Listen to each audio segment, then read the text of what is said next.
because I'll be AFK for like probably 5-10 minutes. Sounds good.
Hey guys, I'm going to just leave this on for about 5-10 minutes so we get a little higher viewer count before we really get into the podcast.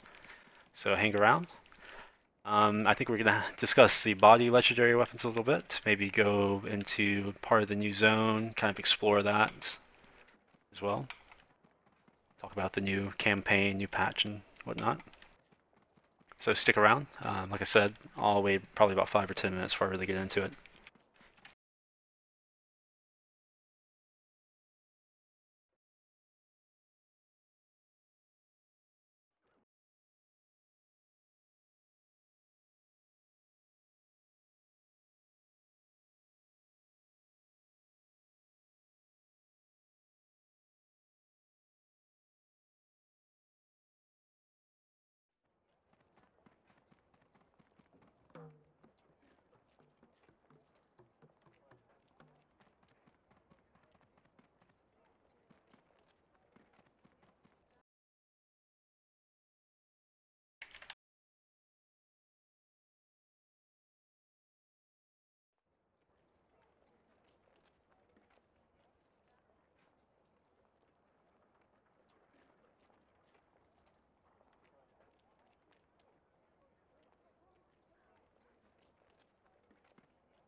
All right, guys, I'm going to go ahead and get started with the podcast now. As you may know, my name is Obelisk. I am a knight of the Round Table for Dark Age Camelot. I'm joined by Carol K, aka Bevan, aka other things, I'm sure. If you'd like to say hey, Carol. Or maybe she's AFK, or her mic's not working. We'll see. She'll join us soon, I'm sure, in vents. I'm also joined by Sleepy Will, who is also AFK. You may know him from Post Count. He's a very experienced assassin player, lots of knowledge, so he's decided to join us, and we're going to talk about body legendaries later on. Right now, I'm going to the far reaches of Albion to maybe try to explore the new patch. I think Carol will be here to... Am I working? Oh, hello? Yes, there you are. We can hear you. Yes, excellent. Okay. Good, perfect. Okay, cool. I don't know why my event setting changed, but okay. Well, I'm going to Leoness right now, so I don't know if that's good or bad. In order to show people around the new zone.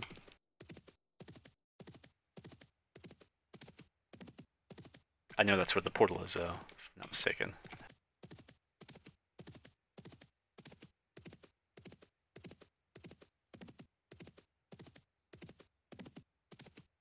A little low in the viewer count right now, so hopefully people will come as we continue. I'm doing the Facebook and the social media announcements first, so Good deal. that should Good deal. improve. Nice.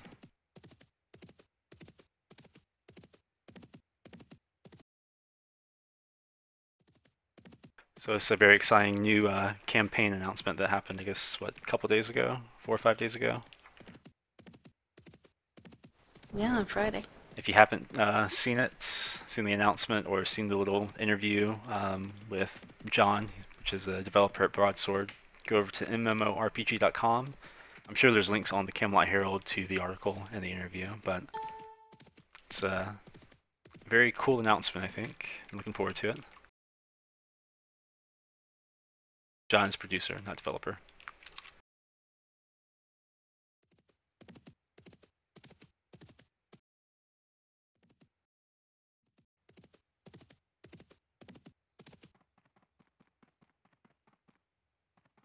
But he and the fella from MMORPG kind of talk about the patch or the campaign a little bit.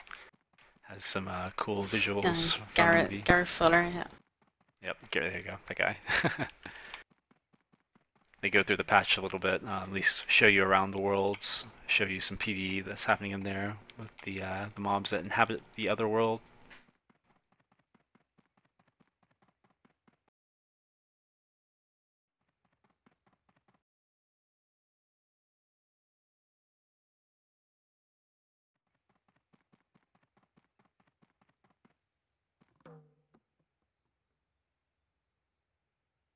We got together as knights probably last Tuesday, I think, before it was announced, and just kind of went through a little bit. Of course, we kind of expedited it a little bit. The developers and stuff, producers and Bevan helped us out a bit, making things go a little faster, but we attacked Uther with probably about 7 people, 3 of which were me. It's like loading 3 accounts, and it did not go spectacularly well, so and I had to have the developers kill Pendragon or Uther for us. And then we went into the other world and kind of explored around there, did some of the quests, got some of the crafting components, got the new rings that are out. Able to do that. It's not very hard once you get into the portal zone. It's very fun, good content, good new items.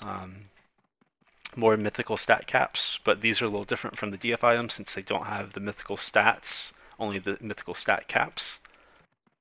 So it's not as easy, I guess, templating them as it is, you know, the DF items. You actually have to SC for that extra cap you're getting.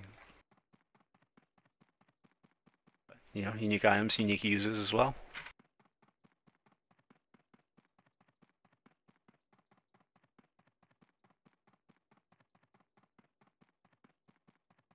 Someone's saying that loves the idea of the new elements, but the population is based more on PvP rather than PvE.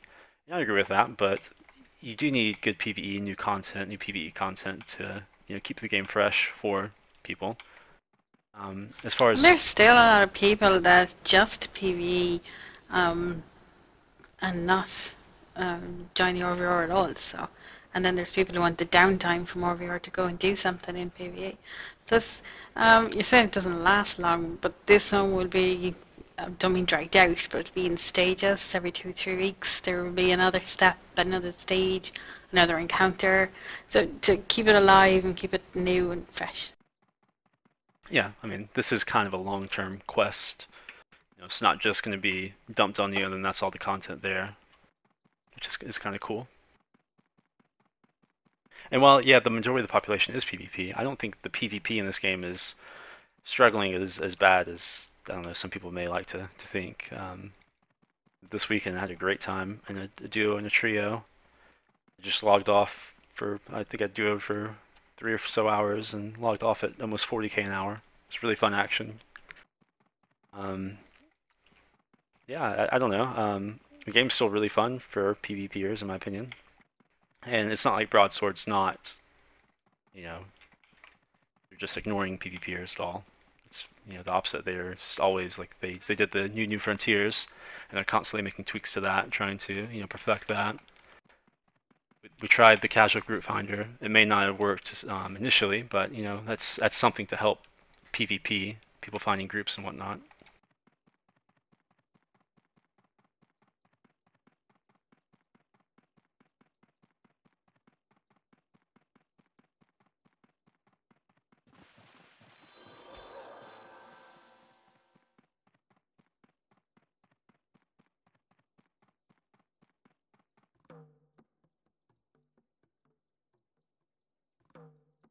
Sorry, I did. I reset my Twitch so I didn't see what you said.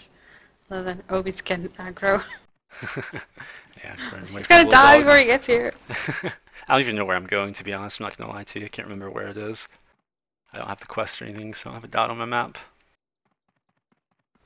Okay. Maybe we can do something about that.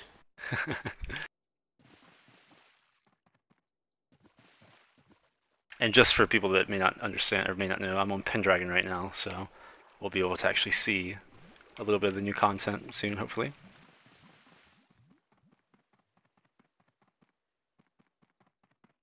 You're totally lost, aren't you? I am. I'm at a tent, though, a medical tent, so that's good news. I feel like I remember seeing this in the other world. Oh, and there's Uther. There we go. Oh, I came up behind him. That's not good.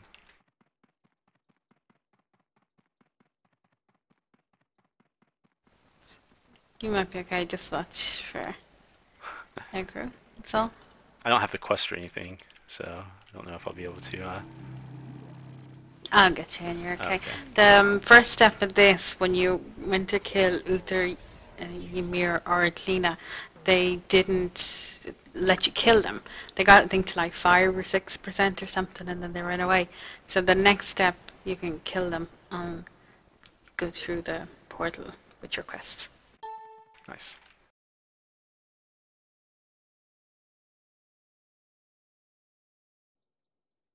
Oh, yeah, I forgot to get what 2 name you're on, but I'm sure it begins with OBE. OBESTRELCYCLE. I'm at Uther, staring him down.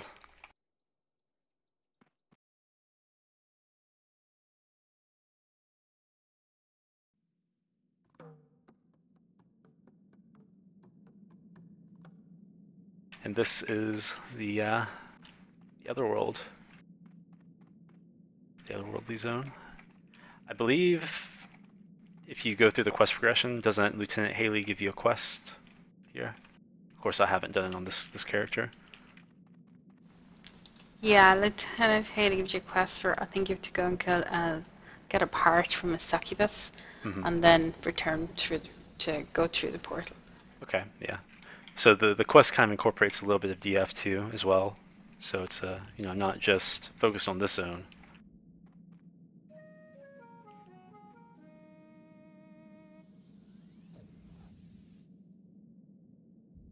Now, how do you pick up these otherworldly essences? Do you have to have the quest in order to do that? Yeah, you'll have to be on the content steps Okay. through it. The captain is around here somewhere. I don't think if you're going to get near him, but he is the goal. The quest that sends you in here to kill the Capitan. I'll see if I can spot them real fast. And just FYI, a tip when you're killing these mages, cast a lot of heals on their friends and themselves, I guess. There's no soldier. Lied. So these can be a little difficult just due to the heals, and they're kind of tough. So keep an eye out for that and be careful when you're fighting them. Those flowery things that you were at there are what is needed for crafting. They're one of the components, rather, needed for what is crafting the new potions. And that includes the new supremacy pots. Or the new craftable supremacy pot.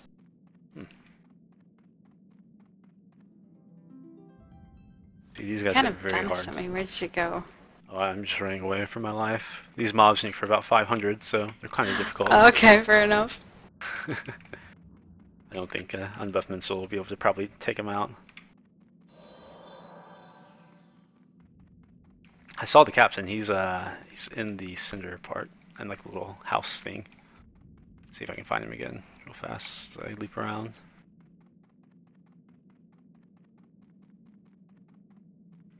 Use stealth. Yeah, That's those what I do. mages heal a lot, doesn't they? Yeah.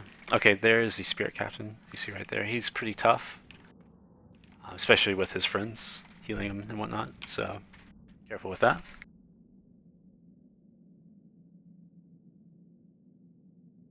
Back to the chat. Ideat saying that contests and stuff are great, like the highest IRS and highest RP during that last, I think it was October. It was a month ago I did that. That was great. I really enjoyed that. It was kind of a mini tournament. Yeah, that stuff like that's great, and That was good. Yeah, the 5v5 is another one. That'd be great fun. I can't wait for that. yeah, I agree with that. Hopefully it'll be similar. People get excited about it. There'll be rewards and stuff for that, like there were for the IRS and Total RP thing. And obviously 5v5 is focused on PvP. It's a PvP tournament, so should be interesting. He's saying we need something to spark pride for our main realm. And yeah, that's something that a lot of people have discussed is realm pride lately. And different ways about going about that. People have mentioned different things. I like maybe an incentive to stay on one realm. As far as having people go out and do realm missions like sieging other people's realms, defending their realm, capturing relics and stuff. Incentivizing that's a little different, and I'm not sure exactly the best way to go about that. Yeah, as far as the 5v5 tournament, affecting only group-oriented people, this is hopefully just the start of multiple tournaments. In the future, we hope to have maybe some 3v3, 1v1, 2v2 tournaments down the line. We're just kind of starting with 5v5 and seeing how it goes. And hopefully it goes well. I think it will. It should be very fun. Did you just port me over here, Beeb, or did I just do something? I think I may have just... That was me. Oh, that was you? Okay, good. If you suddenly just appear somewhere, that was me. Okay. I didn't know if I found something cool. Oh, Crazed Kiwi. Yeah, on live, and even for testing, you will have to go through the steps to get in here. But if anyone's around now and wants to pop in for a look, I can bring you in if you want to try it. Yeah, if But you anyone's won't on be able to Kindred. do anything unless you're actually on the quest. So, even if you try and kill a mob, it'd be meaningless. Okay, if I die, Beaven, can you res me? I want to kind of see how hard these guys are. I just pull one. Yeah, can and will I are two different things. Alright, well, here we go anyway. I can't remember if they naturally bring a friend, because when we were killing them we were all in a group, so I know that affects aggro a little differently. So I'm just going to try to pull one, see what happens. Okay, seem to be coming alone. You see, these guys aren't too bad. It's when they come with their mages, and have tons of heals, and the mages hit pretty hard. That's when it becomes really difficult. At the moment, I'm in the Otherworld zone, which is part of the new content. This is where you do the quest to get the rings and to get your new crafting components. If you see over here, that Otherworld essence plant over there is one of the components. It will give you a component, if I'm not mistaken, to craft, you know, the new supremacy pots, new celerity pots, things like that.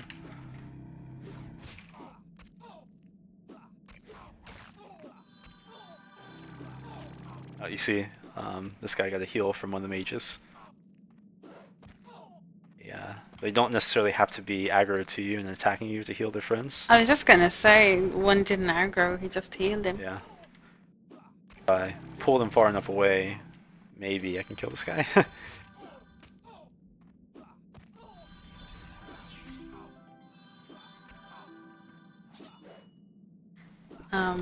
There may be I can never say the word tether. Tether, yeah, that's it. Possibly. Yeah, that yoke. So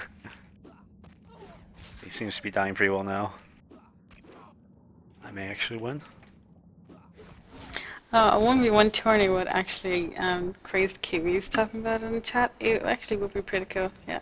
The 5v5, this will be different from the way we did the tournament at the birthday last October.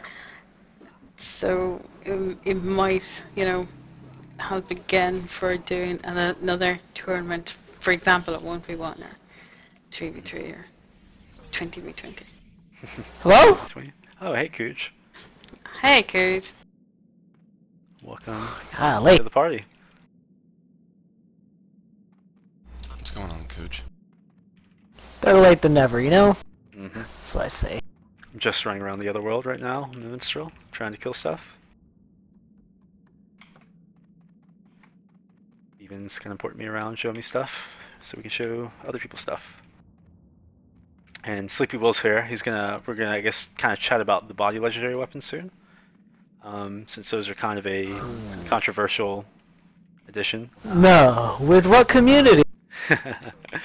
Well, it's not just assassins, in my opinion, that it makes extremely good. It's the solo minstrels. That, you know, minstrels right now, very, very good in the solo game. Having a debuff for their DDs is pretty powerful in my opinion as well. So there's some repercussions there, I think. Yeah. I don't think I've even ever seen a solo minstrel. Really? I don't know, Not man. in 2015. I see a lot of them. Alright, man. I mean, they were kind of flavor of the month for a little while, probably about 2-3 months ago. It's like all you saw. It's like rank 3, rank 4 minstrels coming out of the woodworks. I think a couple people released some Dang. vids with people focused on CL dots on the minstrel. Like, kiting never really entering attack or melee. Just like dotting people down with DDs and dots and CC and stuff. And then anytime Tennyson releases a minstrel video, the minstrel population goes up quite a bit. Yep. I mean, the biggest issue with it is most minstrels these days stack the DF harp and or run harb. And most fights you want to play for 22 to 25 seconds, meaning that you want to start the fight popping your DF charge. So with duration, you'd run over 20 seconds. So if you were to run AA5, MOM5, Wild Power 5 for instance, pop that and then get a body debuff, you could probably see shouts over 500. So then basically you're just playing for the next cycle of shouts, add that on top of the CL dot, and you could probably easily get over 1200 damage in about 20 seconds, which is in essence just a kite, turn, dot, turn, hit. So you're really only hitting the person twice. And even if you are just meleeing, like having DDs that hit that hard are crazy. It's the DDs, because I think the issue with Scalds have body instant debuffs or insta nukes as well, similar to minstrels. I'm not sure on the delve if they're exactly the same or not. I have to check, but I know minstrel templates are a little bit easier to template in charisma and spell damage and all that good stuff. I think on my Scald I only have like 4 spell damage in my solo template. But I know on my minstrel I have 10 pierce, 10 damage. It's a lot easier to get that. So you see that, and plus Yeah. the harps having the arrogance plus stat buff charge, which gives you another 50 acuity. That's where it kind of becomes a little strange. Lot of damage Yeah, there. well, you could really have 3 if you had the 2 DF harbs plus the harb charge. Right. And I mean, with assassins, specifically Nightshades, what I tried to say earlier with the video I posted is that you have to look at it in terms of front and back damage. Front being obviously the melee damage and the DDs, but the back would just strictly be the life bane ticks, the poison dot, poison spike. So the issue with body legendaries would be if, say, hypothetically, just going to take a guess, the average RR of an assassin on Wayne right now is probably 8. The game's been out for over 10 years, so... So if you were to go Viper 5, damage passives, and you were to start the fight with cold weapons, you'd get your debuff, you'd DD, and then you'd swap to body. Now typically I don't go right to life bane to open a fight. I'll start with my debuffs and judge the player. I'll see if they know how to strafe, I'll see if they purge, and I'll go from there. If I was to get a purge early in a fight off a side stun, which I typically try to do first, I'll try to force a really early purge. I'd swap directly to my body legendaries and just play for a proc. As soon as I got my proc, I would just burst. I would drop my DDs, I would drop Poison Spike, and I would just swap to Life Bane. Now right there, with Poison Spike and Life Bane, you'd probably see over 500 a tick. Which, if you look at the video, what I was trying to say is that if you look specifically at the second fight, there's a point where the Minstrel Zephyrs me and you just see ticks. Now imagine more than a quarter of a life being taken a tick on top of melee damage and other things. That's going to get the class nerfed. Or rather the weapon, really. I don't think it would affect Shadow Blades and Imps to the extent it would affect Nightshades. But I don't think it's something that would be very fruitful for the class. Right. It's kind of a unnecessarily, maybe not the best way to buff the class. Whereas, you know... Hold on. Go ahead. I want to throw out a quick shout out to my boy Vorge. What's up, Vorge? My boy? Alright, go ahead. Hey, Vorge. How you doing? Lovely. Hey, George. It's definitely a plus. I mean, it shows that the Knights and the devs and everyone else is kind of listening to the player base and adding new items, and that's always a plus. And it's not exactly class specific, but I mean, in terms of what assassins would really want right now, I think they would aim for more of a passive change, and I think if this was to go through, what you could probably end up seeing, I mean, would be the removal of magic passes affecting Nightshades and other things like that, which would hurt the class. Because it's not something that was an issue previously, it would only be an issue now after these would be introduced. Right. And I mean, I know an issue with a lot of people right now too is stealth Zergs, which are a pain. And just imagine hitting, let's say, a Minstrel and 2 Imps. Both Imps are running body LGMs and the Minstrel's DDs. It would get silly rather quickly. Yeah, I agree with that. The Alpstealth Zergs are extremely powerful as it is, being they're the only ones with real CC and speed and stuff like that, AM. And you add crazy damage from the Minstrels to that, and that's may not be the best thing. I mean, what about lowering the delve on the debuff on the weapon? I mean, I guess you could do that. Then I'm kind of wondering what's the point in adding them at that point. Just to have body damage on the weapon? Or to have... I guess. Yeah, I mean, I guess you could do that. But if you were to do that, you would already hurt all the other legendaries, and then you don't have to lower them. What's the point? So just lower body? If that's the issue. Yeah. I mean, at that point, is a body weapon even necessary, though? I would say no if you were already going to handicap it. I mean, because you guys got to think, outside of this situation, like, these weapons aren't good at all. Right, but why No, add them I mean, then? obviously... I mean, I didn't make them, you know what I'm saying? Oh yeah, I know that, but... No, I know what you're saying. I mean, I'm They're just... not going to be used in 8s. They're not going to be used really in small mans. They're really only going to affect one real specific area of the game. Yeah, so, I mean, I don't know. If if there's no easy way to balance them, then I don't know what the point is either. Right. Like, I it don't just seems see like they'll an- do more harm than good to balance, at least, in my opinion. Like, it's not like they're going to be a great weapon for aviators or group players. You know, it may be nice in like an ALB train or something if you have your PL tank using a body weapon. If you like can assist with the cab sometime, that'd be cool, I guess. But you really don't want to be using Legis and Probably Aviate not. anyway, because everyone has massive resist most of the time when you're hitting them, so it's better to Yep. use physical. And it's just going to kind of skew how assassins... It's going to skew their balance, I think, in a bad way. I think assassins could use some buffs, but maybe not. I don't think this is the right way of going about it, maybe. And just, I So think it's... typically, Oh, go ahead. well, I was going to say typically in the past when they've done buffs outside of Toxic, it's kind of been passive. It's something that affects the 3 rather than the 1.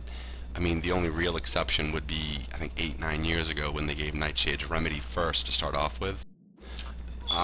Doing this, I think, would help Imps and Shadowblades, and it wouldn't really push them over the edge, but where it would push would be the amount of burst Nightshades could really push for.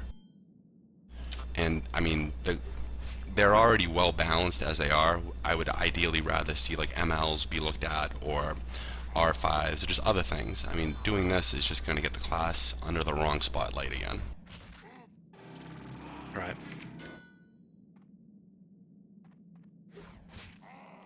And plus, just taking assassins out of the equation, I don't know, minstrels don't need a buff, in my opinion. Because this is only going to affect them, really, in the No. solo game, or small man game. And like we said, I think that's kind of an unnecessary buff for them. Nope. Does anyone know offhand if the CL dot is body? I think there is a CL body dot. I think the one on my minstrel is matter, but I'm pretty sure I have a body one maybe on my bard. Not sure, let me Oh, there might be one on mid.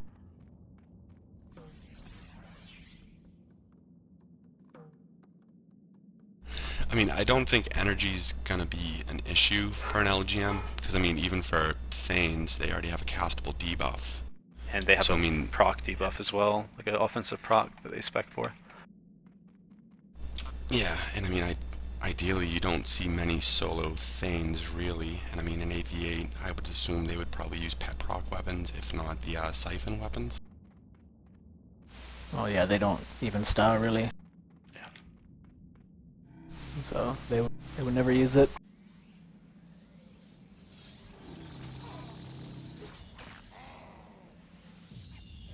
And regardless, like, energy weapons already exist if you really want them. CC Yep. Yeah, so it's not like that's completely game-changing or groundbreaking. Someone asked what resolution I play in. I play in 4K. I don't know the exact number, but it's whatever 1920 by 10. We'll just call it 4K. Times 2. Yeah, just call it 4K. It's a lot. Huge. It's fun though.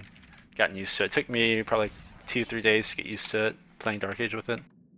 The issue is kind of swapping weapons and stuff, and that was difficult for a couple days, but I'm quite used to it now, and if I get anything smaller, it feels weird. Okay, I have Tald here. He has joined me on his Thurg. I guess we could try to kill the captain. I'm pretty sure we just die though. Because if I'm not mistaken, the captain brings a lot of friends from when we tested it. So we'll probably hold off on that.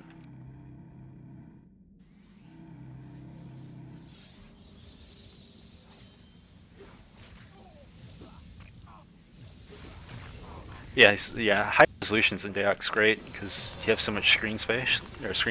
The UI shrinks so much, and it's not like you have to have big bars or anything, unless you like to click. But I think that's pretty inefficient.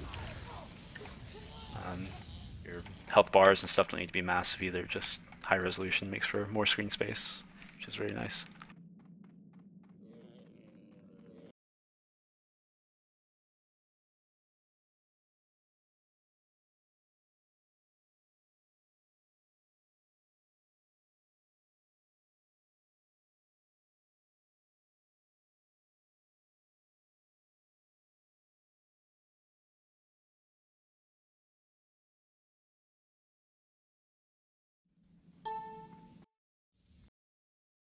Sorry, those dings are PMs from IRC, so should pay those no attention. It's not me this time. Sorry. That's no problem. So, just talking about like changes for assassins and everything, for me personally, I've always been a fan for passive, because passive tends to not be as over the top as other changes in the past. So for me, ideally, I'd like to see more utility added to ML lines. Ideally, I would like to see Mez Poison drop down to a 15-minute timer, or if it stays at the 30, grant 3 charges. There's nothing worse than staying on for 4 hours just to vault poisons. Maybe add more utility to make them more group friendly, because I know that's been a discussion in the past on the night boards. For Crit Strike, I know this is probably an unpopular opinion, but I'm not a fan of the called shots. Most fights these days, people know how to strafe, they know how to counter strafe, so trying to land a 2 to 3 style chain at times is a pain. So the first update to the CS line, where they just upped, or they reduced the endo cost on Achilles and Garrett, was awesome. I mean, that was really great. And then just ideally to bring back the Hammy Leaper chain to what it once was, and then possibly look into tweaking the damage on PA and CD.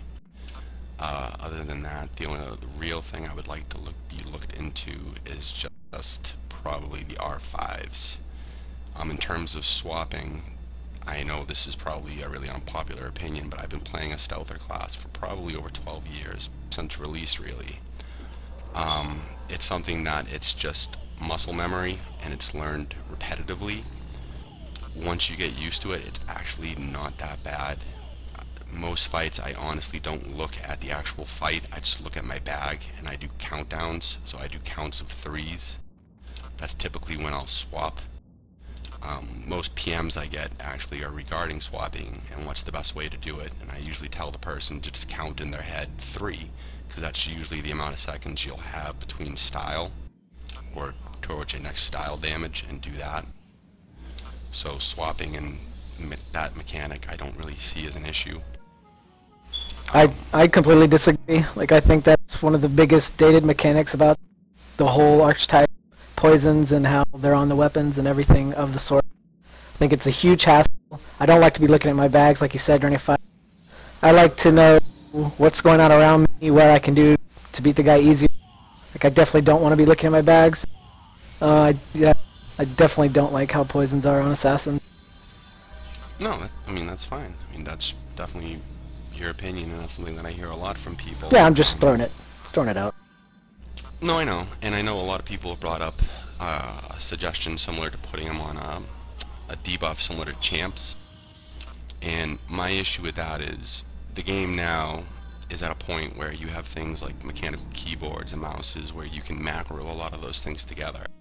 So unless coded properly, you could run into scenarios where players could just insta-dump on a target. Or if the rut was too long, if you had a resist at a key part in the fight, it could cost you the fight, whereas in today, you could just instantly swap to ensure that that debuff or poison was landed. I think the one idea I kind of tossed out there a while ago was to have multiple charges on a weapon of a poison, and then leave it color-coded. So for example, if you were fighting somebody, you had disease on a weapon, it would be color-coded purple in your bag. Leave it at a rut timer of, say, 10 seconds to leave it fair. Now, if it was resisted or diseased, so be it. I'm sure players would get over it, or you don't even have to put a rut on it, but at least the charge or the timer is there. So ideally, you would only really have to run a third of the weapons that most assassins run now, which is at times rather costly. The current template I run on 2 tunes, my weapons cost me over 600 plat. So I run about 25 weapons in a template. Yeah, I mean, my idea is a lot simpler. It would just be, you know how you play archers and you have the thrust/crush buff you can put on your arrow. That'd be the same way you'd be doing it with your poisons. You'd have a bunch of poisons, you'd buff yourself each hand with them, and they'd have reuse timers, so you just couldn't switch between whatever you wanted constantly. But like if you had all of them up, say you had crippling and a debuff on right now, you perfed that, and you could switch to poisons, 2 different poison buffs. When you swap to something else, the other 2 that you just had would be on cooldown for however long. And that's just way easier. You don't have to switch weapons. You're switching poisons, essentially, which is just a buff on yourself. And yeah, that's how that would work for me. So I think it'd be a lot easier just to Q-bind some buffs and put them on yourself constantly and have the effect always going. So what you're saying is basically like you could just swap between like Life Bane, Toxic. Instead of like swapping weapons in your bag, you're just swapping buffs on you. Okay. For each hand. That's definitely a good idea. The only thing I could see with that, and I'm just strictly speaking from an assassin point of view, is I find that with all my characters, assassins probably have the most Q-binds, and I know that's probably a biased opinion. But on my infiltrator right now I have 22 Q-binds, so if you were to do that with poisons, you'd have to add another 6 to 8. Because you wouldn't want them clickable, you would want them at bound reach between your fingers, so whether that's adding it to a control or an alt. It's part of the game. Yeah, I mean, Oh no, honestly, I understand. on my assassin, I have a lot of keybinds, but it's nothing crazy. I can have it just 1 quick bar. I don't even use my alt bar. Whereas I do on Bard, I use my alt bar sometimes in healer and stuff. So it's definitely, I think, doable to have, you know, it's less buttons to impact healer. Yeah, it definitely is, and probably a bar nowadays as well. And like, it's just really outdated, the whole putting your poison on the weapons things. I know you guys probably like it, and I can see that there's definitely skill involved with assassins and how they swap things like that in a fight. Like I totally see that. But at the same time, I think it's a really dated and slow and just really heavy mechanic. I don't know. Yeah. I think it could definitely be better. Yeah. What would you want to see for a rut timer on that, Cooch, just out of curiosity? Well, I mean, it would be different per poison. So some of your better poisons would have a longer reuse before you could go back to them than others. So I mean, couldn't you do it essentially where you just can't reapply poisons and not have any reuse timer? So like with how Life Bane works now, you can't reapply it. And so if you keep your Life Bane on, yeah, so yeah, if you had a Life Bane on permanently, you wouldn't keep putting Life Bane on the target. The Life Bane wouldn't reapply to the target until the first one is worn off or either it was cured. So that's how they would all work basically. You can't just constantly refresh debuff durations on the target. You'd have to wait till that one wore off, and then you'd automatically reapply it again when you hit them when it was over. right? Okay, so what you're just saying is like put it on like a 15-second rut. So we just run its course for the 15 seconds and then just fall off. Yeah, they Yeah, function. so like the duration of the poisons would probably function like they do now. It's just I guess the buff you're putting on yourself. Right. Yeah. Right, yeah, nothing would actually change with the poisons right now. You would just have a Life Bane buff on you, and every time you hit a target, it would put Life Bane on the target. And until that Life Bane that you just applied wore off, you wouldn't put another one on the same target. You could move to another target, and it would apply a Life Bane again. But you can't just keep refreshing the duration on targets over and over again. Yeah. Similar to how it is now, after they made the change not too long ago, about not reapplying Life Bane every hit. Yeah, well that's just been kind of buggy though since release, just because if I was to apply Life Bane on a target right now, and what we found is that if they were to use their CL melee resist charge, Life Bane can fall off as early as 5 seconds. The same thing with disease. So right now, most fights I have to pay attention to my bag, my timer on top in terms of my abilities used, and then the chat log. Yeah, I mean, I So- totally get it. That's definitely a skill. So I see why people like the swapping thing. Yeah. Like, I definitely like the idea, Kuji. The only, again, just like the things I would see was just that you would have to really pay attention to your Q-bounds, and not only would you have to use it for abilities and melee and CLs and stuff like that and uses, but you'd also have to constantly be swapping poisons as well. I mean, but like swapping weapons, that's skill. I mean, there's skill involved, knowing when to put up wet poison and having all that mapped no, and being quick about it. So I mean, it's kind of like a equal move over. I'm just trying to make it so where there's skill involved as well, but it makes No, the no, I class better and definitely more fun. I definitely agree. What I was just saying though is like if you were to look down at your keyboard right now, just strictly your keyboard, not look at your mouse hand. Now just picture the amount of keys that you hit in a fight on any class, let's say in a 30-second period. Now for an assassin, that's probably a good amount just because of what the class is. The reason why it kind of works in a way is that you always have that one hand free for your mouse where you can either be panning or swapping. Now if you were to add poisons to that, you would be adding more kind of in a way like APM, where the player would have to really stress their motions, where they would either have to decide between a style or a poison, and I don't think that would be something that would be beneficial to the class. Well, I guess my argument to Well, I that mean, is... in between your swords, yeah, you could set up your buffs and things like that. I mean, right now you're using your mouse to essentially click your poison keybinds by moving them. Couldn't you essentially just click your poisons? Since you're already using your mouse to apply the poisons, the new weapons. So shouldn't it be essentially the same thing? Instead of double clicking, dragging and dropping, you could just click a quick bar? Wouldn't it be the same thing? Yeah, it's the same thing. Probably even easier. Yeah, it'd be easier because you would have to only click once.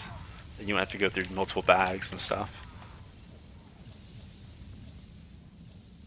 I mean, And like the whole thought process behind the buff thing is because I want to get assassins in groups, and right now, in an open fight in a group, like you can't run someone who's running through their bags trying to swap weapons while they're trying to pay attention to the fight. It's just impossible.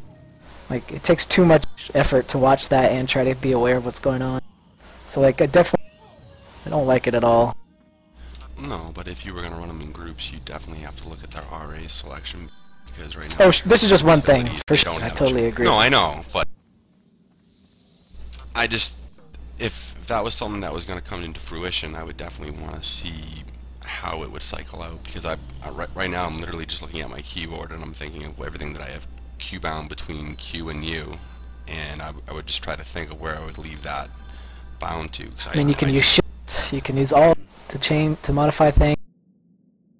No, I know, but I just have like a lot of stuff right now just bound to that, and it sounds silly, and I'm probably one of very few that would protest that. So right. But, no, like I said, you could just put it on a quick bar and click it, and it'd be easier than it is now, in my opinion, right? yeah, I guess. You obviously wouldn't want to click it if you No. didn't have to, but it gives you the option. Yeah. I don't know, I think I What could would you figure want it to out. see? I could figure it out, I think. Yeah. I got plenty of things to bind. I got plenty of spaces. And Now, what would you want to see added, Cooch, for 8v8? Alright, well, I don't want anybody to freak out and like see a post count post tomorrow about Stealthers getting a 2-minute advantage. Tell John to boot Cooch from night. No, but I mean, Vanish definitely would have to get lowered crazy because that's their only really escape. And I would take away all the fumble and silence from Vanish as well. So they could potentially Vanish reopen back to back. Because as I understand it, in the solo game, I mean, I already know perfing is hard, but the damage isn't that insane already. So if they did that, I mean, is it that crazy? Double perf on someone? That also, I mean, when you do that, you have no more escape, right? So there's no way for you to get out if you did something like that. So you're basically saying like Shadow Step and WoW? I mean, just like Basically Vanish a and ban- just Vanish. Yeah, no, I see it. It would just re-stealth you. You'd have no debuff, no silence. You could reopen anytime you wanted, and that's that. I mean, I would also give them something like a Shadow Step, to where they could jump to target. For sure, they would need that as well. yeah, I like that idea when we were talking about like the Shadow Strike being completely different than it is now. Yeah, like Shadow Strike, it is just take away the perf aspect of it and make it instant and on the move. So, like, say a Nightshade in a Hib 8v8 group could just be running towards the RM and then hit his button and he would teleport there instantly and be on it. I mean, they need to have some kind of mobility because essentially they're just glass cannons.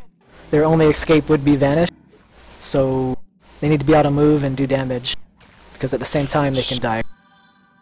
So what if you did this? What if you lowered the reuse timer of Mez Poison to 15 minutes and or add 3 charges? That would give it utility because it would have a form of CC. The issue with basically Shadow Strike is that it's only available from 35 stealth on. What if you just moved that to an ML and then decrease the rut to say 10 minutes?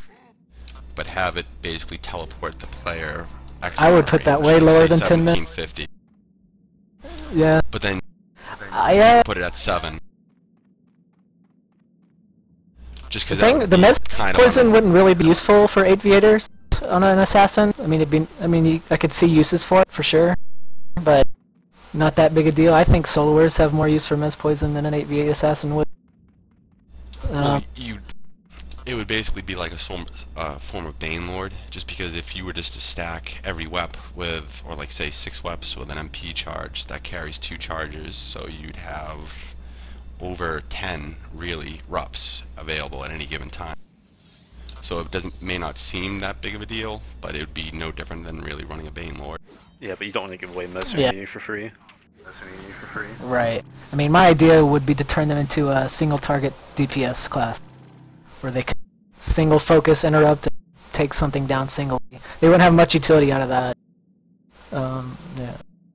But, I mean, it just comes back to, like right now, you'd have to lower the stealth timer as well, because you can't have some guy in a fight not being able to stealth because he's too close to someone, or just been in combat. Like, you'd have to lower the combat re-stealth as well. And I don't think that's a big deal, because like I said, assassins don't have a lot of ways to get out of things already. And Vanish right now, I think it's pretty bad. So, I really don't think that would be too much of a big deal. What about 5 seconds? 5 seconds on the Mez reuse? Or? No, Stealth. on the stealth timer. Oh, I wonder. That's probably pretty good, actually. Kuj and I were That might talking be enough. So what if you a couple brought... of months ago, and we were kind of talking about as you increase your stealth spec, not just composite, the stealth reuse timer, or sorry, the re-stealth timer was altered as well. So if you had like 40 stealth, your timer was like Right. 3 seconds or something, or 4 seconds, and so that way you're not just specking composite, and that way obviously there's a lot of buffs going into this. There needs to be some spec trade-offs, in my opinion, so you can get all this in like a group scenario. So Oh yeah, that would definitely... That's actually a really good idea, because obviously that wouldn't play a part in solo. That would be more of a 8v8. But, I mean, you'd really have to look in terms of spec points, because that would hurt Shadow Blades and Nightshades, because they're just limited on spec points. right. But Kuj, to what you were saying, basically on the kind of like the Shadow Step idea, what if you put it at a 7-minute rut, and you gave it a certain X range variable, and put it at like ML 3 or 4, and just took it out of stealth? I don't know. Like, I think all of the MLs should just be deleted, and like all those things should be distributed to classes for their own abilities. I mean, who wants a hero without bodyguard in their group if they're on the island, or in a group without siege? Like, it shouldn't even be an option anymore. I would just honestly give Shadow Step, or whatever it's called, Shadow Strike in the stealth. I would make that like 5 minutes or less, because I don't want him being able to jump to one target every 7-10 minutes. That's not really useful. But then what if you vanished, it reset the timer? Or what if you just had an ability that, just like WoW, where it reset your Vanish and your Shadow Step, right? I mean, sorry, we could just... I mean, it could get crazy. It could get cool. I mean, that's definitely a really good idea, but I think it would really have to be implemented the right way, just so it wouldn't Totally. be completely over the top. Yeah, the hard part is trying to make it to where they can be useful in groups and still be able to solo. And that's where the poison thing came from, with the buffs and stuff, because that would work the same way almost as soloing, and then in a group, you don't have to constantly be looking at your bag, because that's going to be impossible.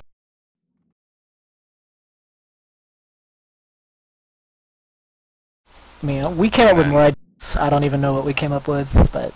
Yeah, we came up with a bunch Yeah. of stuff. Now, in terms of actually mobility, what would you rather see them have? Stoicism in like a form of debt, or like a charge? Because, I mean, after that, I would they're give them just the gonna Shadow be vamps. Yep, They would I just be mean, I would real. let them be able to be CC'd hardcore. You could probably... I mean, you could give But them... they- That's why I'd lower the Shadow Step reuse. Okay. Yeah, Well, that I mean, the becomes only their thing I can think charge, of is that essentially. Vamps do have a form of reps. I mean, you could have the shadow step at like 15 stealth, and it'd be like what 10 minutes, and then as you put more and more into stealth, right, you'd get it lower and lower. Right. To where if you had like, I don't know, just for example, 40 stealth, it'd be like a 2-minute reuse on the jump. Yeah, I think that's a good idea. That's actually not a bad idea at all, really. Because that would play no part in small man or solo. And I mean, that would just be more of a strictly 8v8. Granted, I don't really see where they would fit in most setups. Well, I mean, it's a feasibly start. no, I understand, but where would you see them taking a spot over certain classes? Like, look at hip groups and mid groups specifically. Where would they fit in over, say, a Zerker or like another Savage or a Thing? That's exactly the spot. If you could give them pet proccing weapons and they had mobility, I don't see why you would need to run a Zerk or a BM. Why not run a Shadow Blade that could stealth in and out a lot and cause chaos instead? Zerkers pretty much have no escape if they're in. Same with Blade Masters. I mean, we were streaming today and I must have died like 40 times on my BM in the first 10 seconds of the fight because once I'm in, I'm in. And if I don't have backup, I'm screwed. At least on a Nightshade, I'd be able to vanish or re-stealth. Yeah, but again, you would really have to think about what the timers and everything would end up being because you don't want to take away spots from BMs and other light tanks and stuff like that right now. Well, to give you another option, it's. I mean, you look at all the classes that aren't in groups Yeah. anyway. Right At the now. end of the day, there's only 8 spots, Yeah. so There's always there's going always to going to be optimal. Right. Yeah. Exactly. Stop saying what I'm saying, Chris. But I mean, I think we all kind of know that in terms of like island fights, optimal is usually what's most played, unless people know there's a certain talent, like a talent level group on the island, and they may get more creative in their spots and group, which is fine. But I mean, I don't see it being a viable option in certain setups. It just all depended on what else they got. Like, No, I know. I mean, it would definitely be a really interesting idea in terms of a counter against like an Alp extend group, just basically because you could basically have the Shadow Blade or Nightshade stealth in and then just basically bounce between targets for reps. I think that would be amazing. Mofang's gonna buy so many assassins.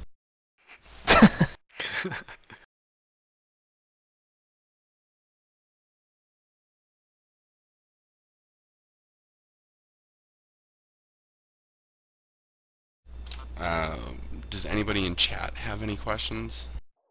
Because I mean, typically during the week I probably get about 50 PMs regarding assassins. And it's actually easier talking it out than rather trying to type a response. Well, like Vorge just said, I know this brings up issues with Al, but for stealthers in groups or assassins in groups, I'd want them to have full speed while stealth. Like, being able to have speed 5 from the Bard and sprint while stealth. I think if they're going to be in a groups, they have to have that. And obviously on Minstrels with Al, I guess that's a problem, but for other realms, they would definitely need it if they're going to be in a group. Nobody wants to run around with an unstealther in their group. I would say add that though to the level 40 stealth, basically being as like a passive. Okay. Yeah. Just so sellers don't go that high. Yeah, you don't want a minstrel imp, and the minstrel will be running around, but have like an imp at Yeah, I mean speed 6. that's actually fine. That's a pretty good idea, actually. And you don't want to start a fight with like a minstrel and like the inf, just speed 6 to you and kills you. So I don't know, you just gotta worry about stuff like that. But if you make it all stealth spec based, it deter a lot of the smallman players and solo players from doing that, I think. And then if not, whatever they spec for it.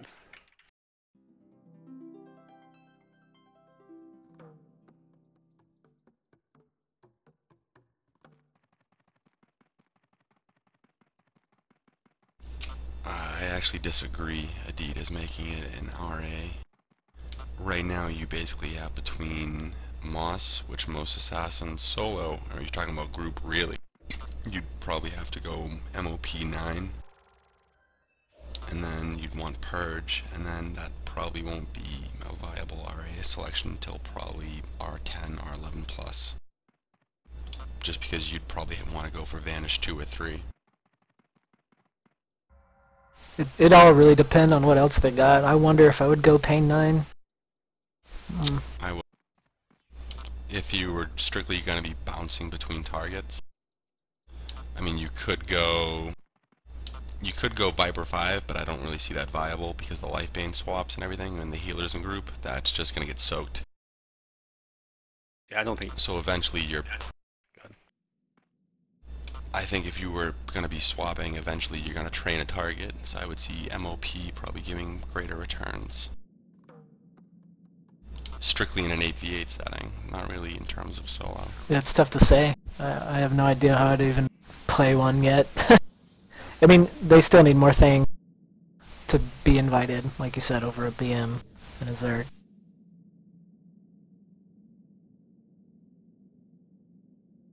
But I mean, they already have some ML abilities that would come into play. I mean, obviously Sabotage, you could remove speed warps. That's pretty good. It's not a big issue, though. They can get killed pretty quick by tanks with Fault Finder. Yeah, but if they were stealth, they came up, pop the speed warp, pop back in. Because most time now, basically cast extend groups, they're maybe going to run a pally or an arms for a peel. I would say their biggest advantage is having all the poisons, being able to swap with a Q-bar instead of a weapon, and then just being able to stealth in and out and not die and harass a caster. Maybe not kill it, but just constantly keep harassing things in the back line. I think that's what I would group one for, because that's what you group a BM for, and you don't expect a BM to kill something. I mean, when it happens, you're like, haha, nice, but it's not supposed to happen. Oh, yeah. Nezio. So I don't know if I'd go Pain. I mean, I would, basically just for the times that you would be training, because it would either be that, Viper, which would have some returns, but most of the time you're probably going to be applying Life Bane into a crippling, into a disease. So, I mean, that's just, I don't know, it's just a hypothetical.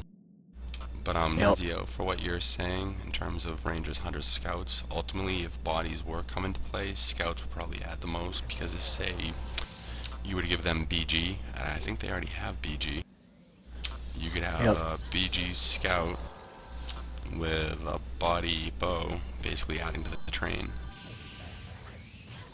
So it could be a peel tank that, with PB and other shots, could go right in. And another Zephyr in the group.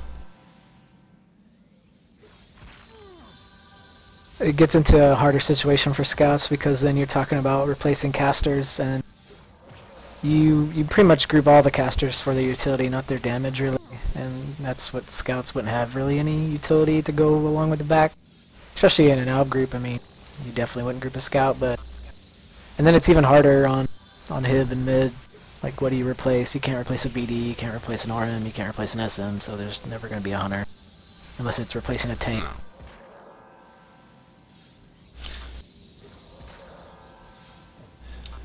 I mean, that's really the only spot I could see an archer actually fitting into an 8v8 group, would just be a scout. Yeah. And then you'd either have to sacrifice a pally and arms. Adit, I have 5 different assassins, technically 10 that I have played since release. I have Creepin that I played on Lance and Dragonfane. I actually saw Nixa the other day in game and I talked to her for a while. I got him up to 11 before I sold the account and I bought it back recently. Currently the account is unactive and has not been played in 7 years. I have an 11L Imp, I have a 10L Shadowblade, I have a 6L Shadowblade, I have a 9L Shadowblade. I have a 6 Imp, a 3 Nightshade, a 10 Scout, a 10 Hunter. Most people that I play with know all the different character names I have. Multiple of my Shadowblades have either been Sleepy, Heart Attack, Solivio, Solivial-X. Most anyone that plays today or played back then knows who I am. I was on Dragonfang and on ALB Lance and Ravenous on Mid Merlin.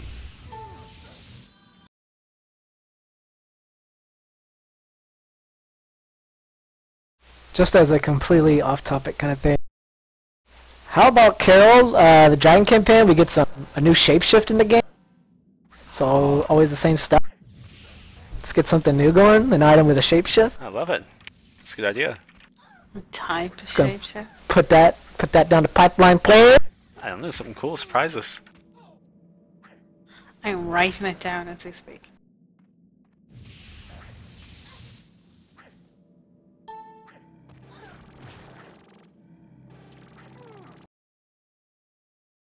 Just wait for Halloween, Koosh, and you can be spiders and everything. No, that's stupid.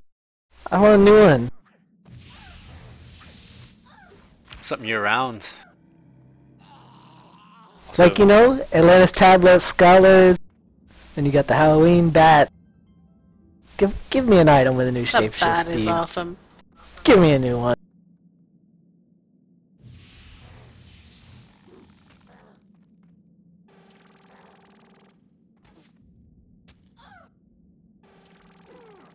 Can we make like a goat shapeshift? Something sweet like that. Just for Koosh, is it? Oh. I don't want Yeah. a goat. I don't want to be a goat. Can we make a cooler dog than Scalars for Koosh? Make it a little bigger? Maybe a big dog? Maybe Clifford? It's like a breakfast. Can you put Clifford, the big red dog, into the game as a shapeshift for Koosh? Give him a storm Carl. How about this freaking Pathfinder you're looking at right there? There you go. Shapeshift into that. It's gonna be the Otherworld campaign? Put me as a ghost? Kidding? Just turn you into Ghost from Game of Thrones. There you go. Yep. Dirt Darkwater in chat just asked about the buff classes because of the craftable pots. Oh, yeah, we will be looking at them, so don't worry. When and what is not available just yet, but yeah, it's something we're looking at. That's good. I think that's kind of necessary, especially with supremacy spots being a lot more common soon. Oh god. Yeah. Those classes need some help. Once they're craftable. Yeah. I mean, personally, just me, I'm not a big fan of supremacy pots being in the game at all.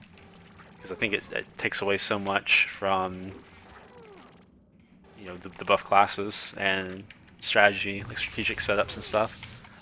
I guess that's kind of a good thing. You can kind of open your setup more up so you don't have to have spec buffers. But it really does kill those classes. And shears, where they were once sort of a, you know, a good part of fights, something that was important, now they're just kind of like, oh well, I'll just pop another supremacy charge. It's not a big deal. And right now they're obviously bugged and Yeah. unshearable. And that's not good. They really Yeah. That's, gotta be shareable, but then still, like, you can chug those things constantly. Like, you get sheared, you just pop another one right. in a fight. Like, it's no big deal. I think the reuse timer really needs to be a lot longer. I don't know if the goal is to replace bots, sort of make bots not necessary.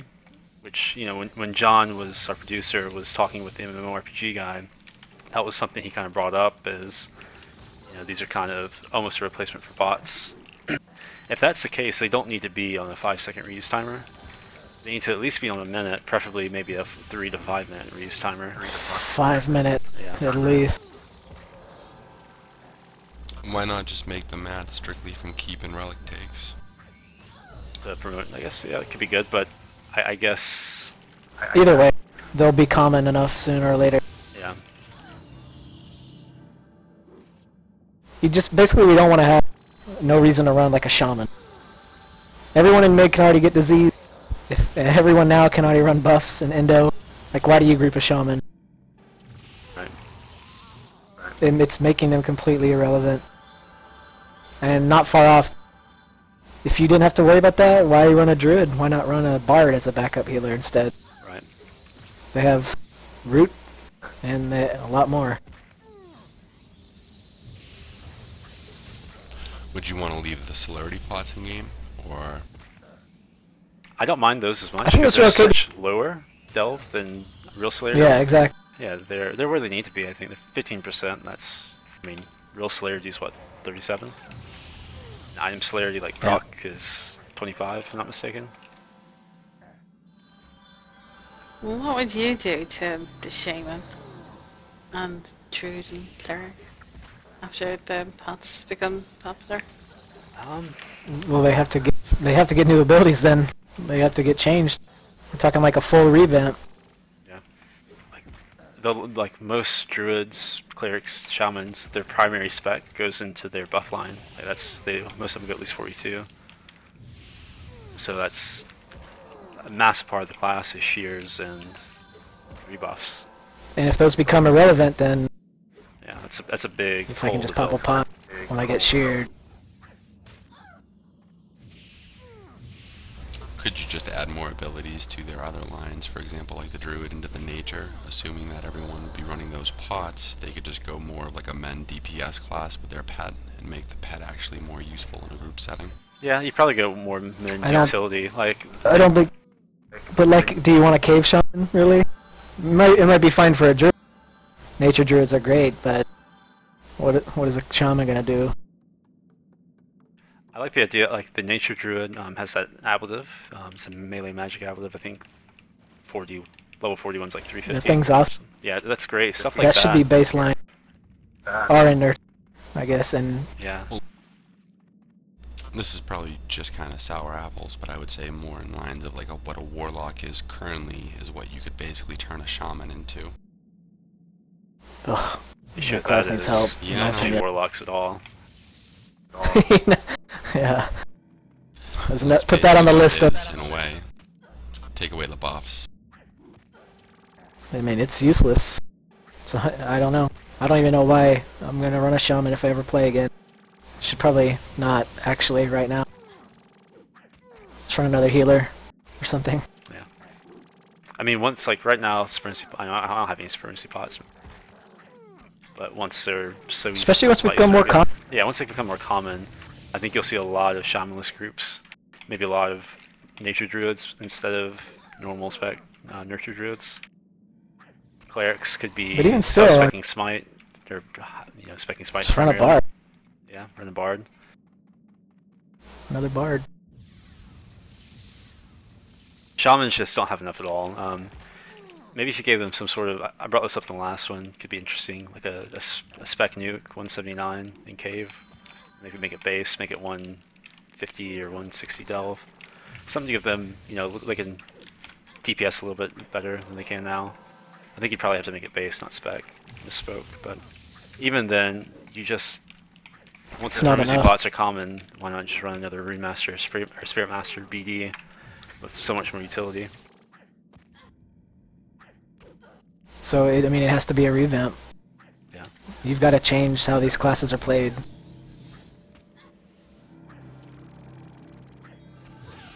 I like the It's like idea the- of short duration buffs. Like Kuji and I talked about this a long time ago. Yeah. It's about that druid buff you Right. just Right. Things like exactly like. that. Kuji had an idea, I think, a long time ago, is have the shaman able to maybe give a tank a short duration strength buff that goes above and beyond the 155 cap, Right. something like that. Yeah. So like you have a 20-second strength buff you could give someone on a 30-second cooldown. Basically, you give them strength, it goes over 155, so maybe, I don't know, it gives them 20 extra strength, right? They have that on them for 30 seconds, so for 30 seconds they have 20 extra strength. And you can just pass that around to who needs it, and you can have that with all kinds of buffs. Give someone extra con, extra absorb, extra whatever. And that's what a shaman becomes in a fight. He just starts tossing around buffs everywhere. Yeah, in fight, mid fight buffs. And that turns you into pretty active. Yeah. It makes you active and makes you think about what kind of buff you're giving someone at what time. You give like somebody a Bane Spike buff. Like it could be anything.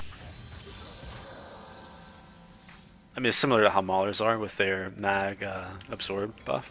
That's a really cool idea. It's 30 or 15-second reuse, 30 Yeah, exactly. duration. Just keep that going to whoever needs it. That's a great ability. I'd like to see more abilities like that. It keeps you more involved in the fight. Yep.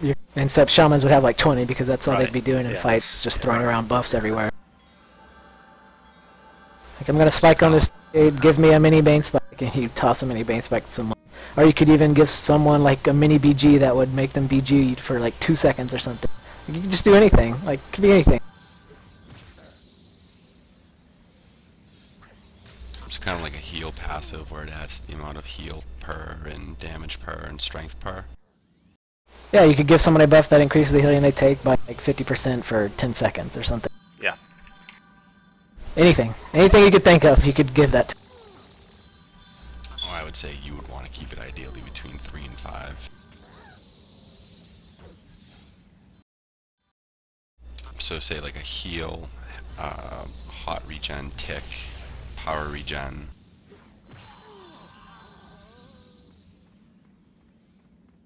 Yeah, that's okay. Nobody really has power issues, and hots are kind of not that Well, good. and an 8v8. But yeah, when else do you run a shaman? Do you solo? I guess there I'm may just be trying to say a all couple. areas. Well, then you just really do 3 then. You could do like a heal or like an overall DPS increase. I mean, you could have a buff that gives someone 50% or like, okay, this is just numbers, it doesn't matter. 10% extra body resist for 9 seconds, so if they're getting nuked by a Cab Sork, you could give them extra resist. Just things like that. Just buffs. And the Druid and Cleric could have the same kind of stuff.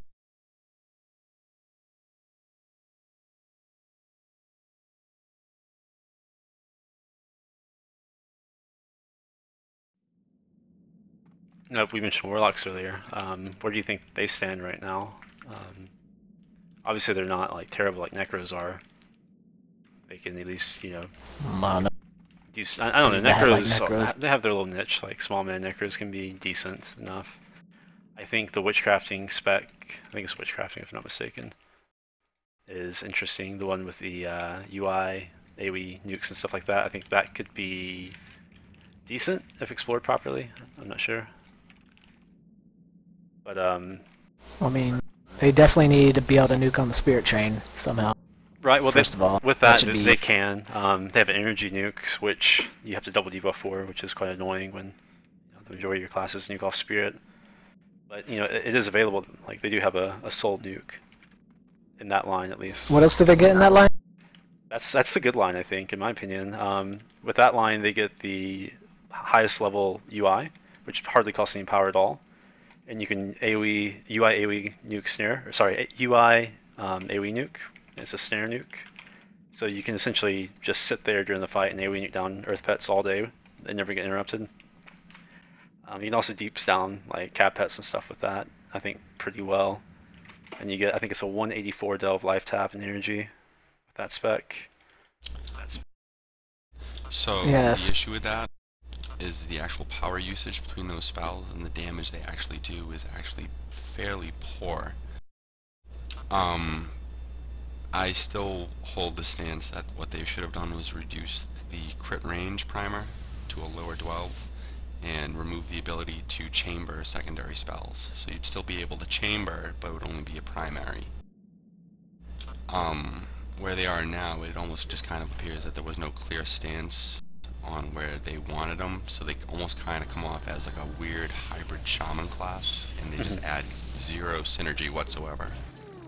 Yeah, I mean, everything they have in all their specs, right, it all needs to be in one spec. like everything they have needs to be one spec. I need to have a spec Yeah. life that's energy. I need to have the extended range in the same line, and I need to be able to heal. Otherwise, why would I group that over a Bone Dancer or an RM? Like, ever.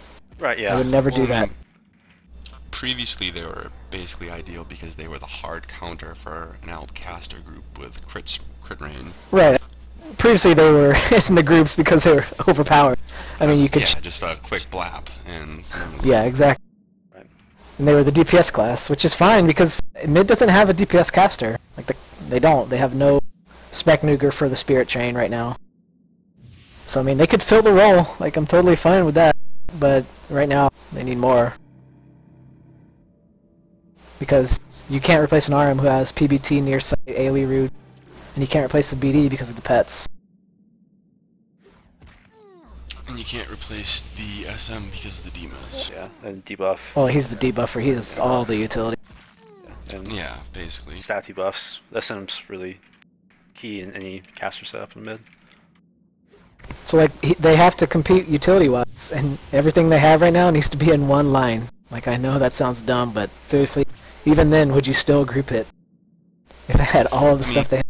Like if you could switch between uninterruptible and extended range, like you have to be able to do that. That has to be in one line. You have to be able to switch between what you need at what time. Well, you can basically do that now where they are, but it's just not... Yeah, but you'd have a really crappy one or the other. True, but I mean, Curse rather right now is not horrible, it just doesn't fit. If they were to change that nuke to something that would fall in line with the mid-train, the class actually wouldn't be that bad. They still wouldn't get a group.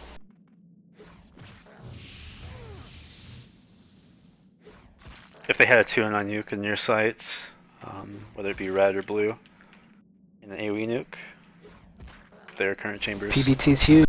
Yeah. Can't really drop the BD, the pets are too valuable. Issue with mid is like that RM is kind of, it's not a great class, but it has PBT, so like you have to almost have it. PBT is huge in a group. It's just huge. Now, when you're talking about dropping Shaman, then you could drop the Shaman for a Warlock with those things that you mentioned. Yeah, and run pots. And just have Forecaster. You could do that and just run a Witchcraft, just for the debuff for the tank train. Well, you'd run Forecasters and 2 tanks. I mean, I think the Warlocks should be able to heal. I mean, whatever spec they go. I mean, I don't know why else you're going to group these things, really, if they don't have something unique about them over the other 3 casters.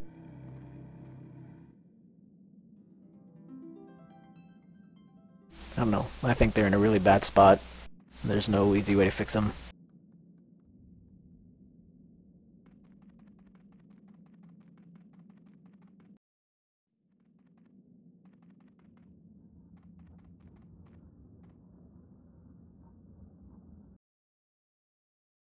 I'd like to play mine a little more in groups, but that spec I'm thinking about, it's also hexing, it's not witchcraft. I was wrong there. And see how it actually works out. I actually played mine last night. Really? The hex spec? Yeah. No. Oh yeah, the curse spec's kind of crappy. It doesn't really fit at all with anything. But hexing... Just bombing. Yeah. Hexing actually kind of fits with... The damage was so crazy back in the day with... Like, people did not even care about running suppression because the damage was just unbelievable. Right. But that's why they got nerfed. I mean, also, like, having, you know, back with what it was before when they got nerfed, the chambers having essentially 2 nukes in them, stacking that with, you know, a normal nuke is pretty massive. It's a massive spike. And then the range on the life taps was crazy as well. It was a justified nerf, definitely. Just go bolt LT and then drop a chamber at bolt LT. I mean, I have hours of fraps of just duoing with Hypnotoad, where I would just say watch, and I would just LT bolt and then just drop a chamber, and whatever I hit would just die outside of a heavy tank. Right.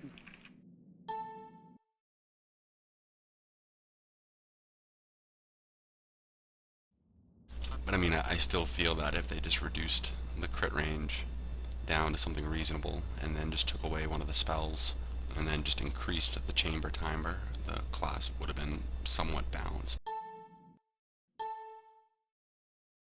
Like I said, let's put a cooldown on Bodyguard, and I have to say that I think Bodyguard is one of the best abilities in the game right now.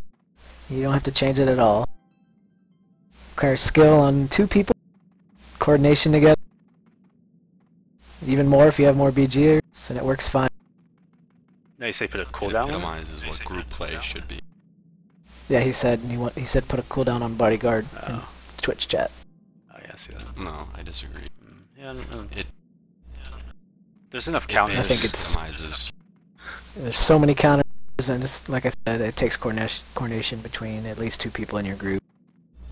The only time I find it to be annoying is when it's a hunter assassin class and you're soloing. Other than that, it's fine. Or whatever class soloing, really. Like a Bard VW.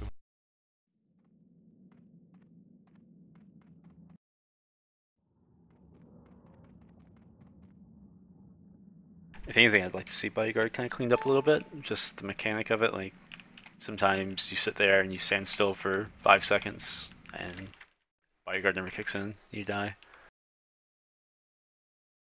Also, by the way, here's a look at the Otherworld Magmel. If you guys would like to check it out. Pretty cool look, some cool fog and stuff.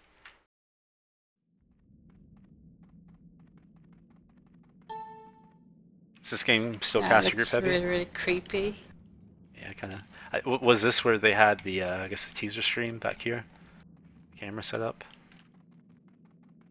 Yeah, it was. Everyone that 8v8s now runs pretty much hybrid setups, but for reasons I don't know. So is the game still a caster group heavy? I would say yes. I would say caster groups would still dominate. I don't know why people stopped running them. Nothing's really changed. I think if people ran caster groups still for groups in AV8, that it would still be the best. So I'm going to go ahead and say yeah, still a caster game. You think people are running hybrids now just because hybrids are more fun to play and fight against? Sort of just I think that's the only reason. People just kind of do it, and then it just became normal. Yeah. Are you talking strictly island or just overall? I mean, overall, on a Zerg, I would assume casters would be better as well. Yeah, I would just say casters just due to the survivability of it. You can just drop a warps all the way through a zone. And tank mitigation's so easy now. I mean, it has been for quite a while, but between PBT debuffs and, you know, all that good stuff. Kind of easy to mitigate a tank. Yep, I think it's definitely a caster game still. And the DPS coordination between casters is so much easier than tanks. If you're assisting with a group of tanks, which most groups, if they do run tanks, they probably split anyway, but with casters you can instantly assist and hit one target within, you know, a second of it being called. It's not like you have to actually physically be in the same location and on the same target. You can nuke from 1500 range. What about a Shaman Druid Cleric debuff that lowers slash resist by 10%? I like that. Ooh, there you go. That's sweet. But they can't spam it, they can only use it every 30 seconds? Yeah. There you go. That sounds good. I like something like that. Helps tanks, just promotes more synergy between support and tanks. Because right now casters, they debuff for other casters and themselves. Having a support debuff for a tank is cool, I think. Or even like a caster debuffing for a tank or something like that. But you don't want to give more utility to casters, in my opinion. At least not most casters.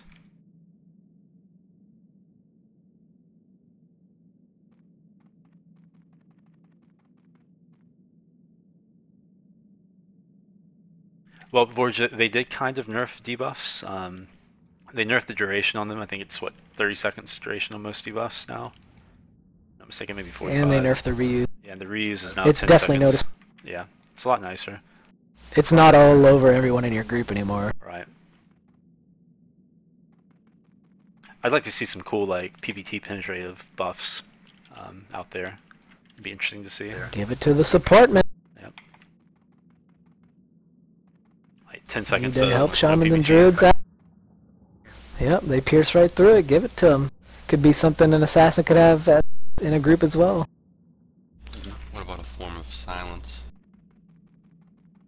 That was in the game, and they took that out, so I guess they don't like it. But, well, I mean, Maulers have a form right now of disarm. Why not give Shaman something similar? Or Well, even if Maulers you actually have a for full duration assassins, silence too. Like they have the full-fledged silence. No, I know. Yeah. But why not just give that to, or something similar to that, to Shamans as well? Yeah, you have to be careful about how you approach that duration-wise and reuse timer-wise. Because, I don't know, it was a 15-minute reuse timer in the past, an Insta, and it got nerfed. I didn't really mind silence. It was kind of annoying sometimes, but it was part of the game. Something you had and they had, and you can counter it. I didn't later. think they had to take it out, Yeah, I mean, you could cure it. for sure. It wasn't a big deal. Yeah, exactly. Right. I mean, I wouldn't mind seeing I some think in form of terms of silence. I think in AV8 it could be annoying in certain settings, but it was definitely nice in terms of like solo or small man. I mean, you could cure it in 8v8, so it's, I mean, that's just a simple thing of get good. Yeah.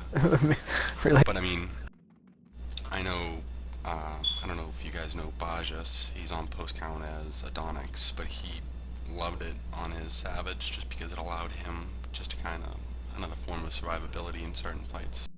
And it lets you kill Sojourners a lot easier.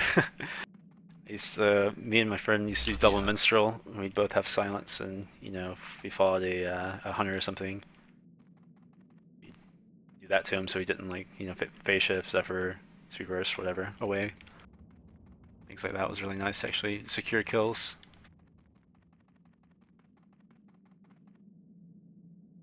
But I mean, what if you added that at, like, say, hypothetically 45 stealth and put it on a 7-minute rut and a 15-minute duration in terms of it applied on the target?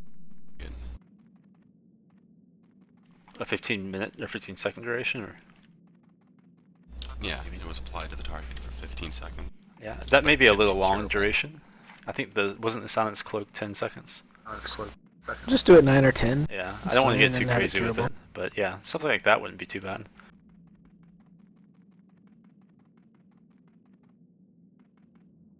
I don't know if I'd give that to druids, shamans, and clerics either. I think it was talking about imps, or not imps, assassins. Oh. 45 stealth. Oh yeah, that'd be cool. Oh yeah, that'd be awesome. Yeah, that way it's a big Kinda- investment to make, but it's a really good ability. Yeah.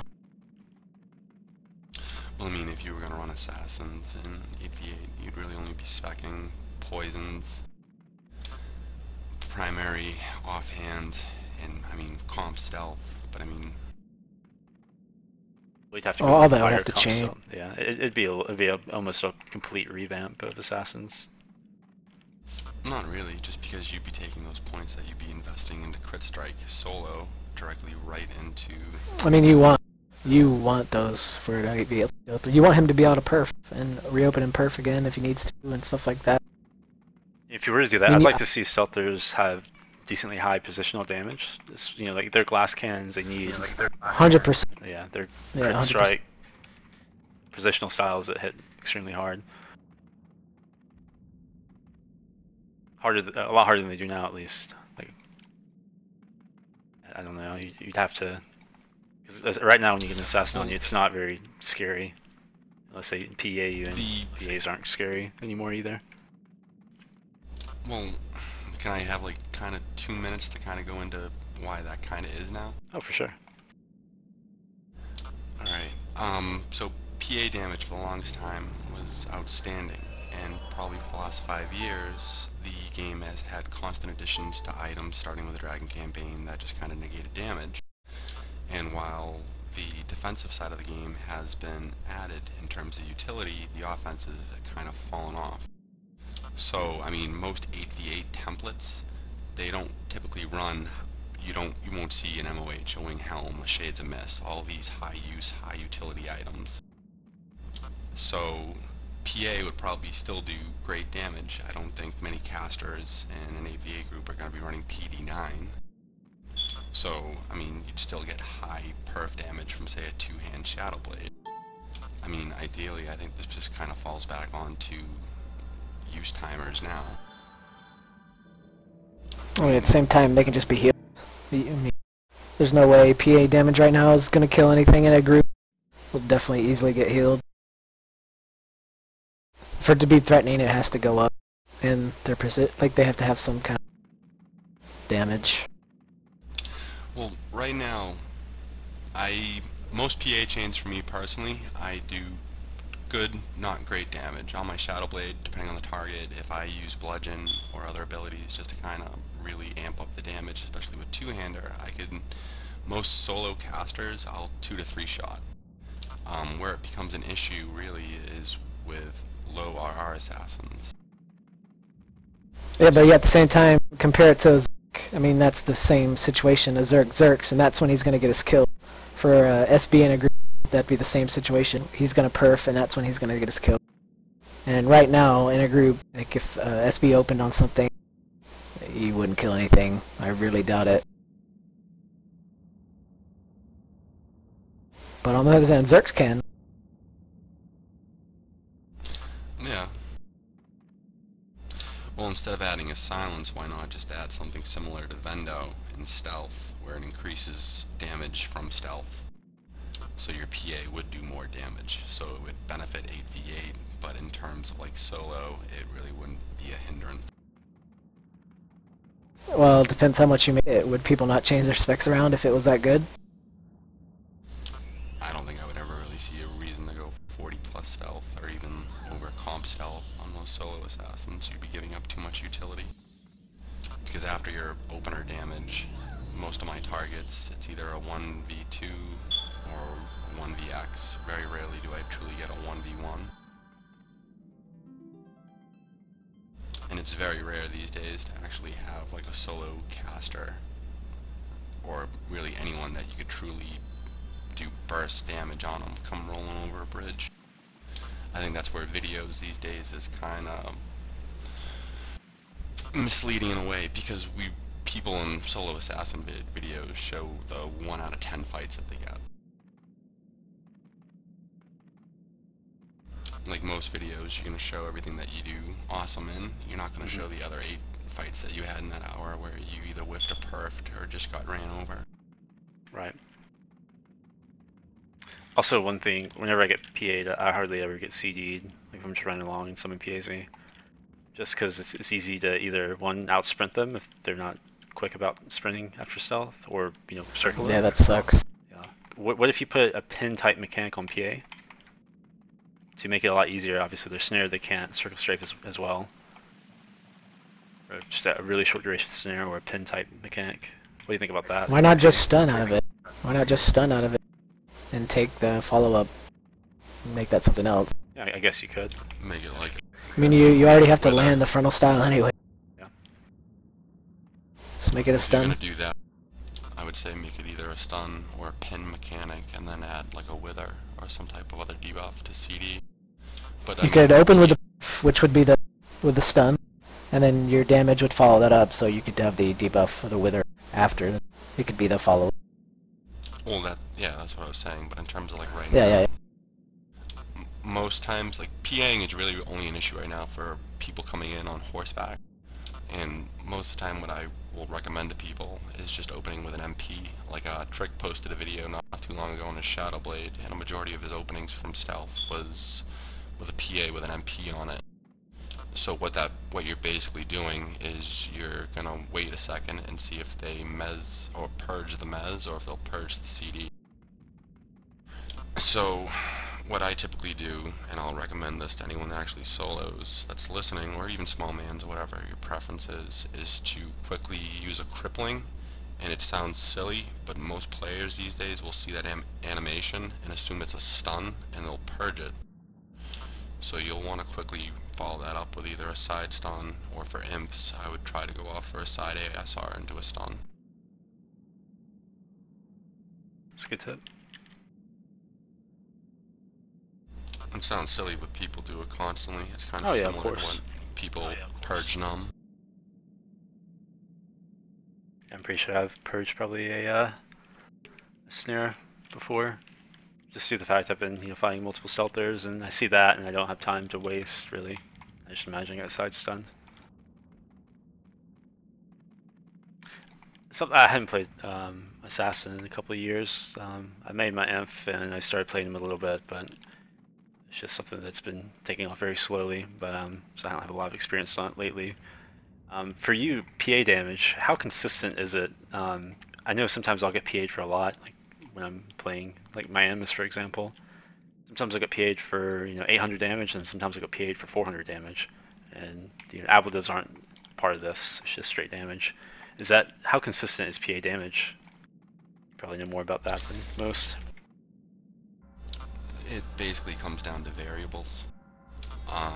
It depends what weapons you're using, if they proc or not, first and foremost, and then it also comes down to the target. So anything other than a heavy tank, I'll probably perf. And if I complete the chain, you're probably looking at anywhere between the target being at 65 to 75% health afterwards. Is that after 3 styles, or just PACD?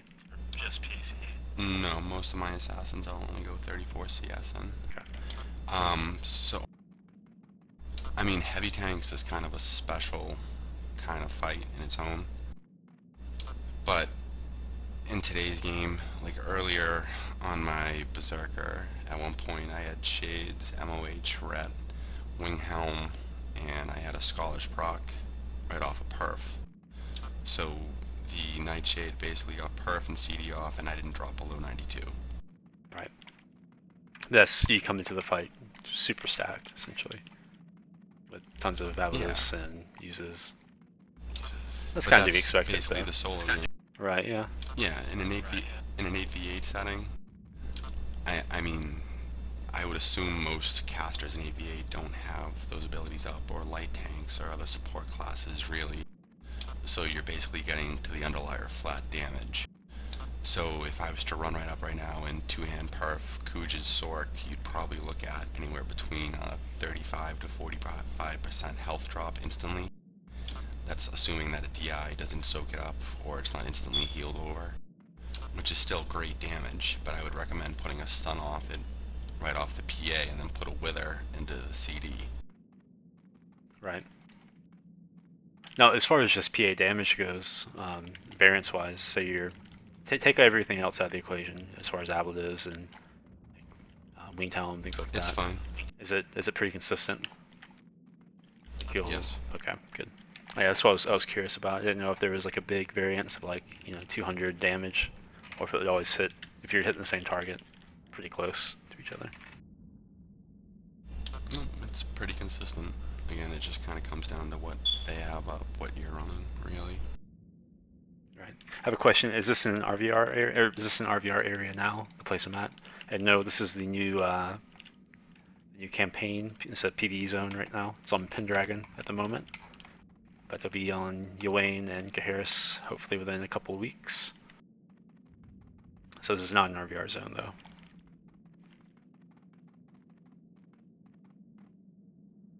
Yeah, I think some of the ideas about assassin group abilities interesting, and could be obviously needs to be further explored and discussed before anything is obviously put in. But I don't even know where we are as far as time, or not time frame, but overall, I guess a game plan from the developers and producers about when assassins need to be focused on, or if they do need to be made a grouping class.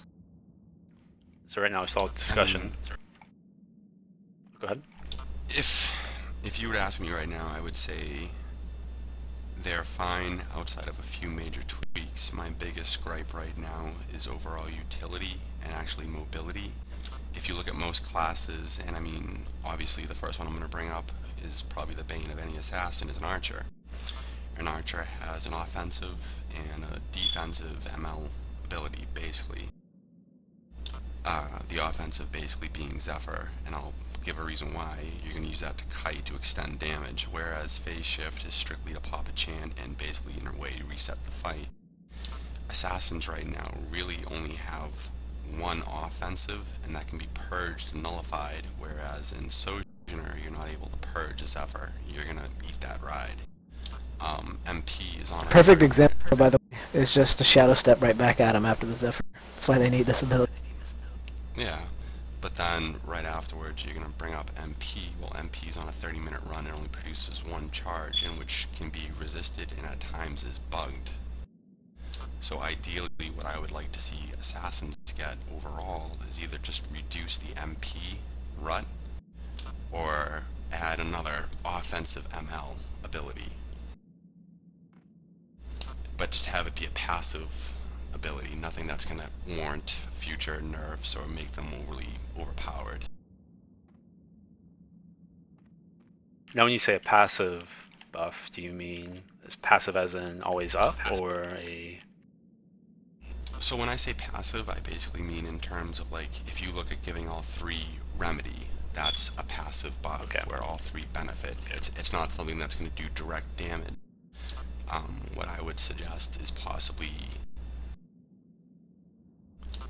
basically increase slightly the damage of Poison Spike but have it not effective by damage passives and SP and Viper.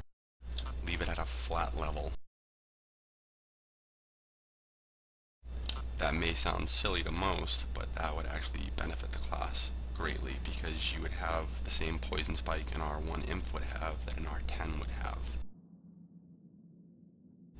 But I mean, overall I would just rather see a passive buff to Mez Poisons and have the reuse brought down to, say, 10 or 15 minutes.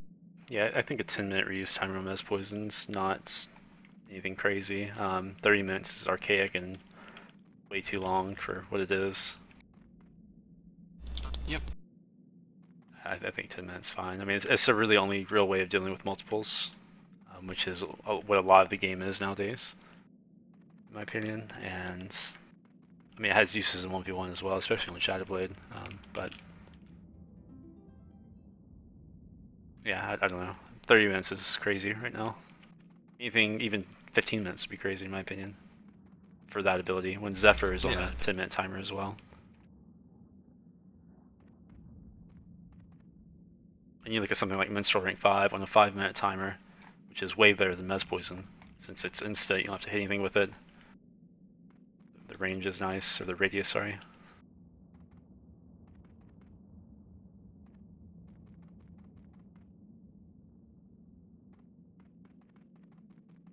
Alright guys, before we sign off, it's getting kind of late here. We've been going for about, I think, 2 hours now, getting close to that point.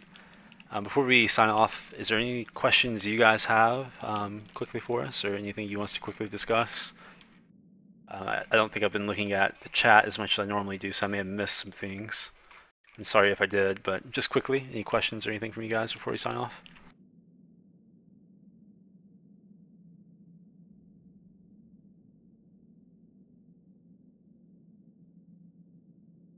Nope.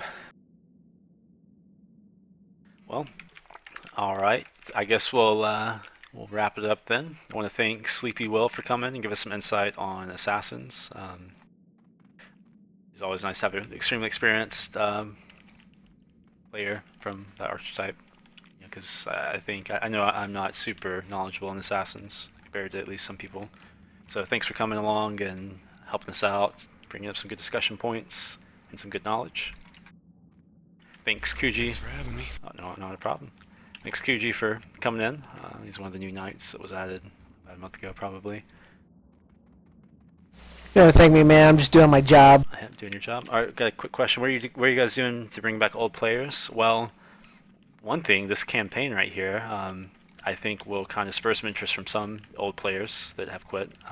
It's kind of an old or nostalgic feeling, I think, because you're in these ancient zones that were really only prevalent 10 years ago. Once SI came out and TOA and stuff, these zones kind of became a lot less used.